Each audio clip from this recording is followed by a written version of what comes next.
death eventually comes to us all. But for those who stay behind, the price of death is not measured in pain and mourning alone, but in cold, hard cash.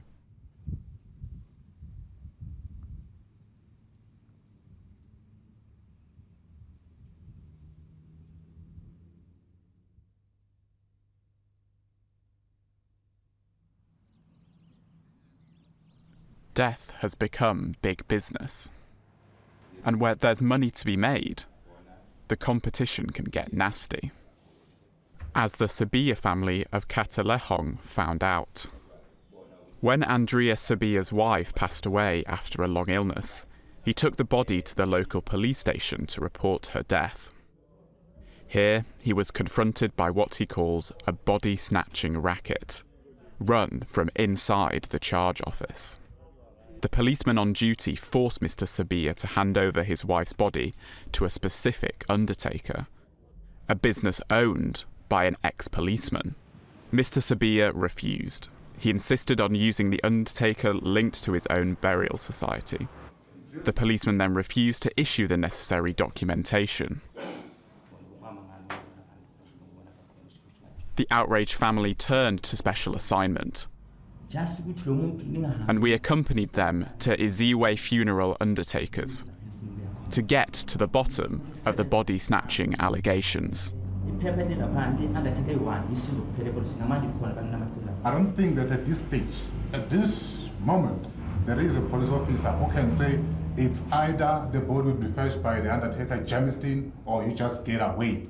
Since I am a former police officer, these people, they feel that some police officers are doing me a favor. They feel threatened, oh, hey, we have a problem now. A former police officer getting into this business.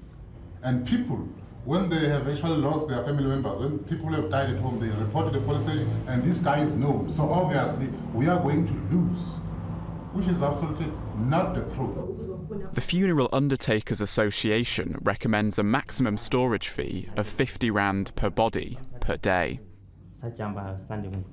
Despite this, Iziwe's bill was 800 Rand for just 2 days.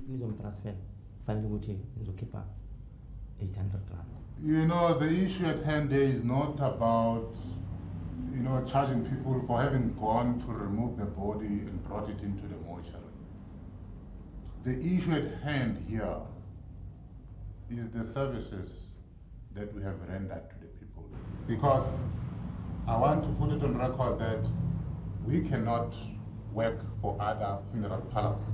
We cannot wake our drivers up during midnight, in the early hours of the morning for the other funeral parlors.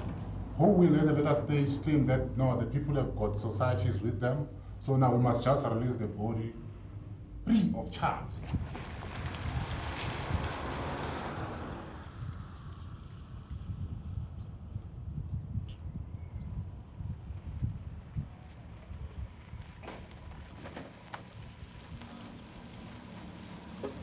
Sesithole ukuthi ubhadala 300.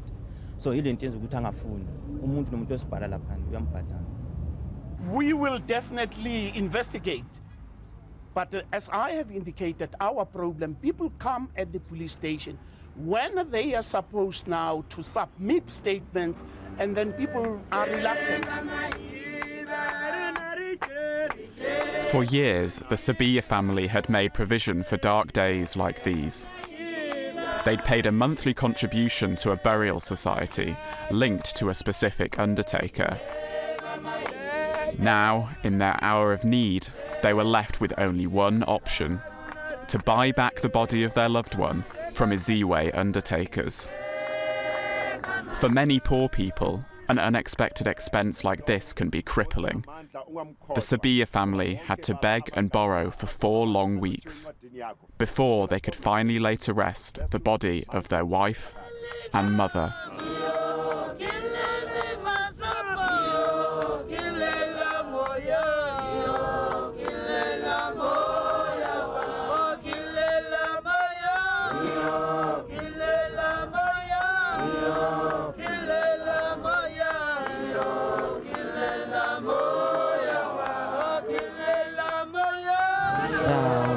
sesicedile hayi ngibona kungcono ukuba nesikoloto kunokuthi umufa ahlale angakabekwa. On the dusty East Rand near Johannesburg is the mortuary of Sebokong Hospital. It's one of the region's busiest and biggest. This is the sad destination for many anxious families. They come here to claim and identify the bodies of loved ones. Outside the gates, clutches of undertakers stake out this territory of death. But there's a twist to the tale. The undertakers seem to have someone on the inside who feeds them information about who has died. This allows them to race to the side of the family, like tow truck drivers to the scene of an accident. Selina says she did not hear about her sister's death from the hospital or the police, but from an undertaker who came to her house.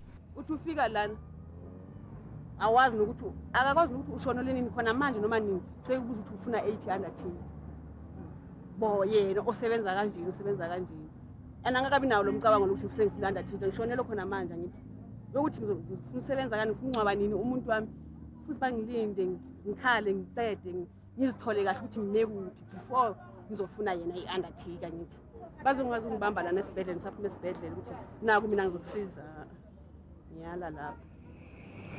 But the undertakers defend their actions. They say it's simply good business practice.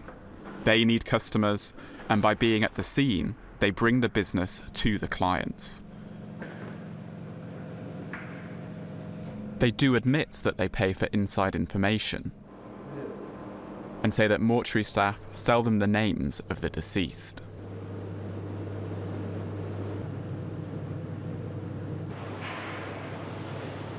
But even those who do take up the offer of a mortuary side undertaker have no guarantee of quality from then onwards.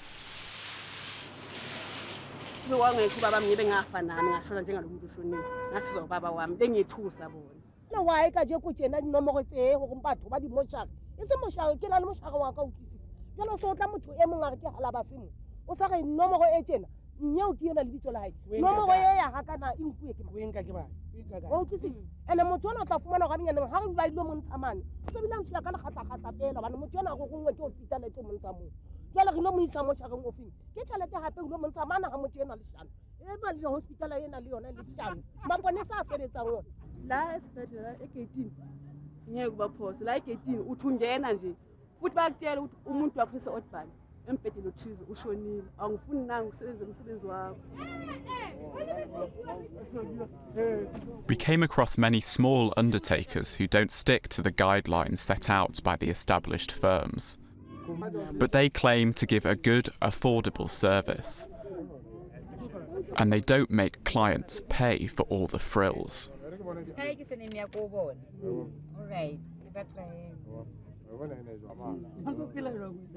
But what's with the moshang was born about the undertakers the no more. How it was to sninning, only the undertakers if you malaping about. We are very concerned that this in fact happened. We are disgusted by it. And if need be, we will get the corruption unit in as well to investigate it. Right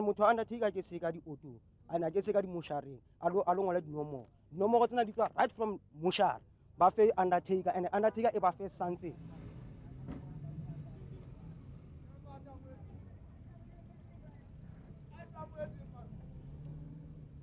You know, to deal with a dead person is not like cooking a maize, you know, and sell it in the street. You have to comply with the health regulation before you could start the industry. You must have a showroom, you must have a reception, you must have another private office for the director, you must have a preparation room, you must have a storeroom for your coffins, you must have cooling chambers, you must have proper vehicles, not any car that can just ferry the dead to the cemetery.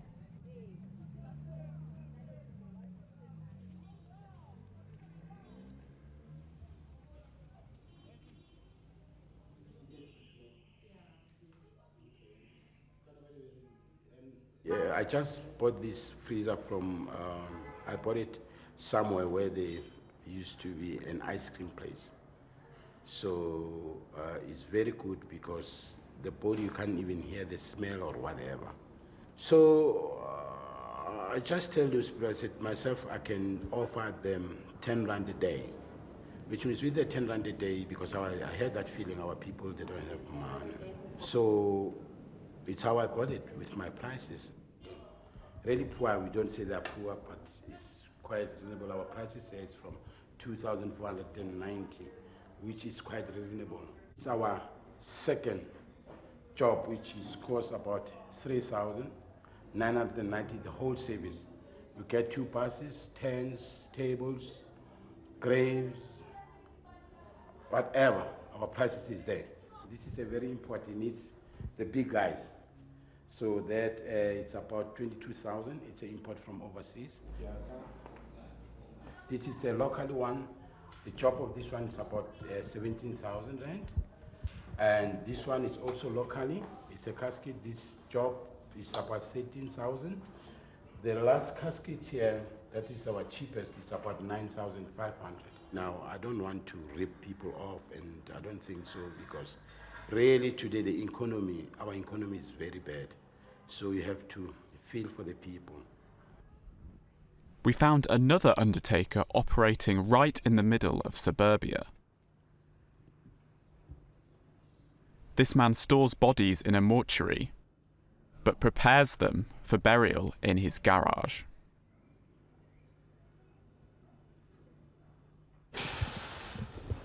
And when we offload the body, then we push it into my garage. And then we do preparations for the family. There's not very much privacy in this place here, because we have to shut the gates down here and then just excuse them, you see, and then they do their things. Grave prices are calculating very high. For assuming like Palm cemeteries are 458 for a grave. And if it's on a Sunday, it's a bit more than that. It's about 528 on a Sunday.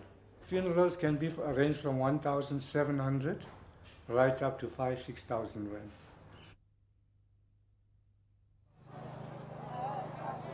Thoughts of death become ever more frequent as the elderly become the old. Not having made proper plans for a decent burial is a thought that can haunt the old and poor. This fear is the driving force behind an entire industry of burial schemes. The burial scheme business started as a way of allowing people to plan for dignified funerals. Today, it's become a flourishing insurance business that turns over millions. This is a pension queue near Pietermaritzburg in KwaZulu-Natal, a prime target for aggressive agents selling burial schemes. Some of the old people have been queuing since 2 o'clock in the morning to sign for their 520 rand old age pension. Some are too old and frail to survive the standing and waiting, and pay younger people to queue for them, to carry them, and to transport them.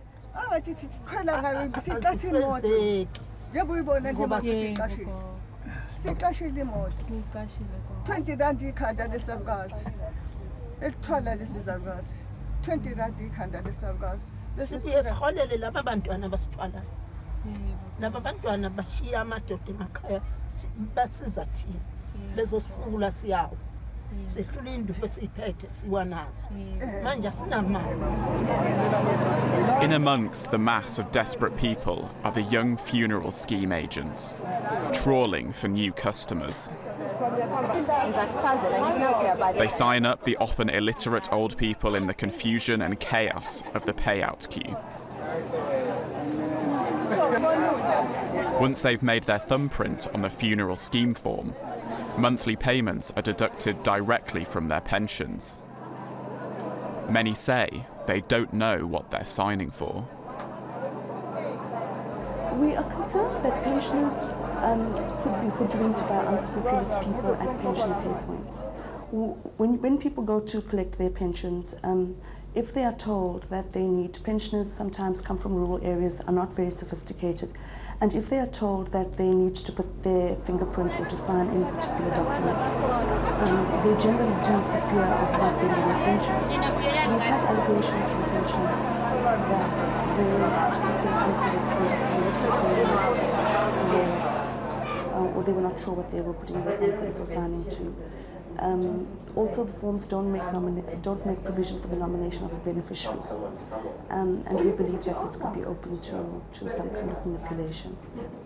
Manje ngikhokha u-40 manje u-40 njalo ngenyanga yalo manje umshwalense umthetho othi umshwalense wachazela wena mama ngale ndaba ye-insurance kwathiwa nje wonke umuntu akagenela umshwalense unomshwalense ogenelwayo okungcwaba mase ufile ungcwatshwa ngalo mshwalense sizogesa gena lo mshwalense wokungcwatshwa ngawo-ke ngabe icwilile imali sengike ngayizwa leyo nto ileyo nto engicasula kakhulu ukuthi iyacwila abantu abangcwatshwa baze babolele emakhazeni manje bangenza isilimo abangibuyisele u-30 nayo yonke into nama-slips amadala asemlazi khona sitolo othatha u-30 mina I'm from top nginayo neka-top ukuthi kusalile yes ngakhuluma ngo-top kuphela-ke mina baba hayi ngokhona store. We are not stealing. We are a big company. We are not stealing any money from the pensioners. As to suggest that those people can actually be coerced into a scheme, I think that is a great disrespect of the people obviously who did not go far in terms of school education, but in terms of their natural intelligence. When these old people return to their homes, often very little is left of the money they get paid. And for many, confusion is what they take with them, not the security of knowing that they have prepared for a decent funeral when they die.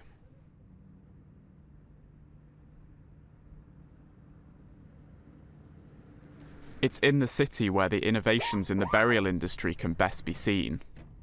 The society funeral of today has become a status symbol. Its hallmark is sophistication and style, a far cry from the simplicity of a traditional rural burial. Pomp and ceremony make for an expensive affair. The grander the send-off, the more lavish the detail. From the clothes to the casket, from the car to the red carpet, style is what matters, and great style doesn't come cheaply. Even the most basic funeral package today can cost more than an average South African earns in a year. Your status in life should be reflected in death. If you lived a fast and lavish life, like this young man being laid to rest, your funeral should have all the appropriate trappings.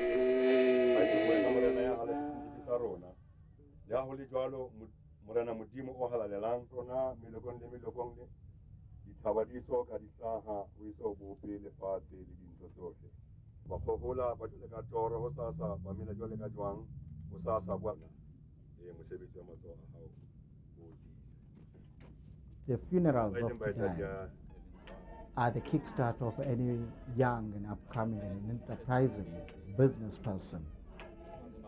We make much of our monies from those people that always want to look elegant. It's either then they call on us as in terms of wanting us to coordinate their wardrobes. The funerals have changed dramatically, and it has also changed for us because we don't get anybody coming in and say, I need something black. You know, all that has changed. People want color. You know, people want big hats. People have got cell phones. People want to go and pick up, you know, to go to the saloons. They have to have a makeup. And even the one that actually is a bereaved one. The funeral business of today is like any industry catering to the discerning customer with money to burn. It offers a wide menu of styles and a wide range of prices. Limousines and helicopters can replace the traditional hearse, and the bulldozer, the trusty old spade. Drinks and snacks are served to revive the mourner as the deceased is laid to rest. You advertise that you can do a funeral with a helicopter, you can do a funeral with 6 limousines, you can do a funeral with a cressida, another cressida. So it depends. So it's a choice of the family, how much, what can they afford. Price is not an issue. Price is what the family can afford. It's not a rip-off. It's not a rip-off. There's a variety of coffins.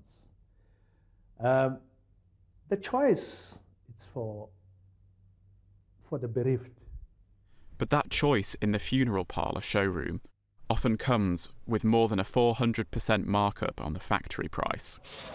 A basic chipboard coffin takes 7 minutes to make. It's sold for 250 Rand to retailers, but costs a consumer around 1,800 Rand.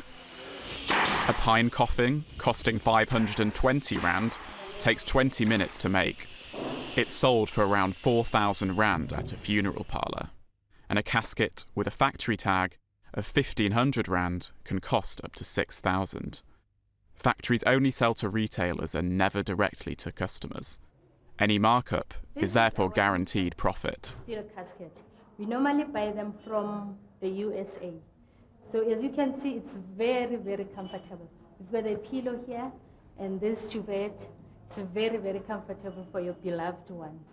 So we normally sell it at 12,000 Rands. So in this 12,000 Rand, we've got this thing of package. We've got 2 buses.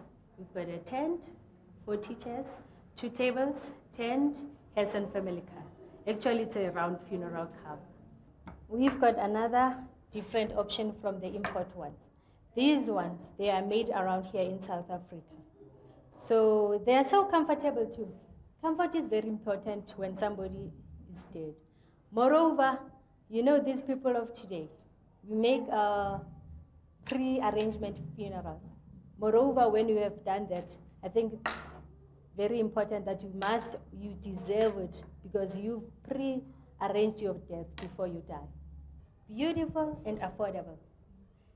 Then we sell them at about 10,000 Rand, which is not bad at all because comfort here, it's not like the other coffins. Coffins and cars are only part of the story and only a fraction of the expense. For the discerning, the cost of the traditional after-funeral event can also skyrocket. From tents to the new must-have, a like-it hot catering van, the status funeral requires a lot of hard cash.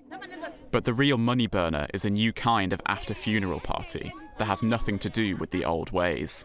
You know, there's a new trend now that is coming with funerals that people call it after tears. And that is that after tears that the people tend to want to look glamorous because they don't want to go back home and change, but they want to dress for success at the funerals, and thereafter they can be in a position to go and partay. The after tears party is the product of a new urban generation who live fast and dangerously. It's a modern concept that has traditionalists gagging. Instead of a mourning period, the focus is now on celebrating the life of the person who's passed away.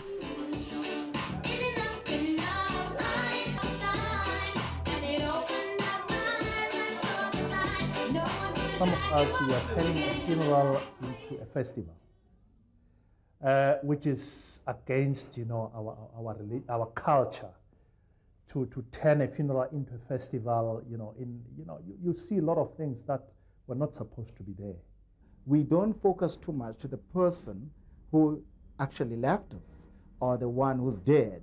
We focus too much onto ourselves, which is the existing people. Let the dead bury the dead, and let those that are living to live for themselves and live for their life.